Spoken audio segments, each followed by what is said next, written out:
Good morning, class. Welcome to my observation of me as a critical reader. First, I'd like to talk about reader response theory. Reader response theory is when a reader critically analyzes a text and gets some type of revelation or connection from it. How did it help me in this class? There were numerous homework assignments where we had to do reader response theories, and so because I was having to do it so much, I became acquainted with theory. Reading strategies. Rereading is one of the best strategies that I've learned through this class. I always knew what rereading was, it's self-explanatory, but a lot of times when you read something for the first time, you don't notice everything that you noticed the first time when you read it a second time. Essentially what I'm trying to say is, when you reread something, you tend to pick up on the mistakes you may have made while reading it, or you might have understood a context better than you did reading it the first time. Secondly, rhetorical devices, such as repetition and allusion. I can think of The Lottery by Shirley Jackson, and on page 255 it says, Bobby Martin had already stuffed his pockets full of stones, and the other boys soon followed his example, selecting the smoothest and rounded stones.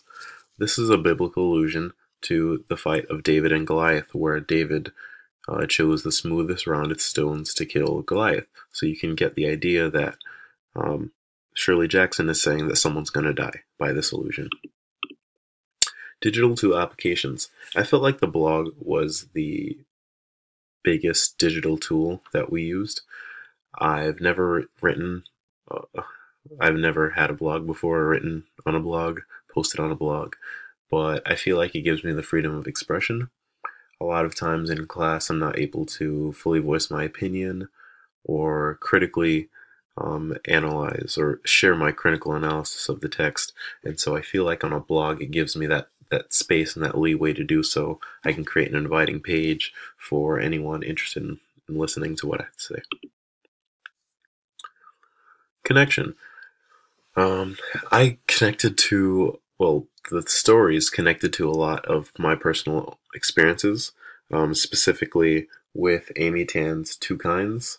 I was able to connect to Jingmei because my parents are not from America, similar to Jingmei's, and I can remember being treated similar to how Jingmei was treated, how her mom, expected her to meet certain expectations that other children made, or other children already made, and I was just able to connect with her childhood. That was my childhood, and so I really enjoyed that.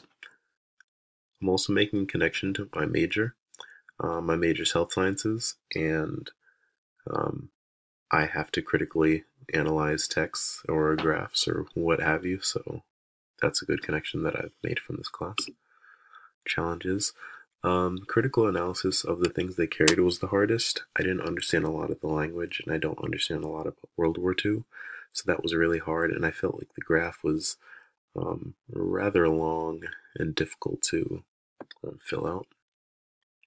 Another difficulty was digitally annotating some of the rhetorical devices, just because we weren't allowed to use more than one example where a text would use multiple forms of simile, but we were only allowed to use simile once, or examples like that. Most memorable experience with literature in this course is A&P John Updike.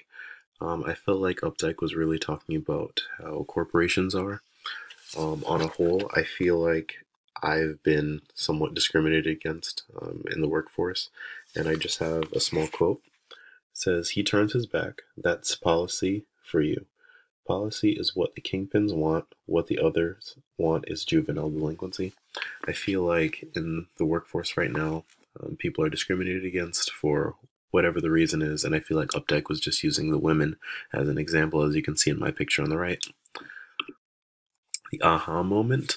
The lottery's allusion to the biblical stoning was my aha moment because I didn't really understand the lottery at all. I didn't understand why people were dying. And I thought the lottery was something good because typically the lottery is where you win money. But I realized that it wasn't, and I already read the illusion, but I just had that aha moment. It just like a light bulb flipped off in my head, and it was like, this is, what David used to kill Goliath. So this was, really interesting for me. Um, I felt like this illusion was, I mean, rhetorical devices in general give you a better understanding of the text, and this illusion gave me a real good understanding of the text because I didn't understand what this lottery was about, but the foreshadowing gave me an idea of what the story might be about. This is my works cited, and throughout the slideshow, I do have the image URL of all of the pictures that I used. Thank you.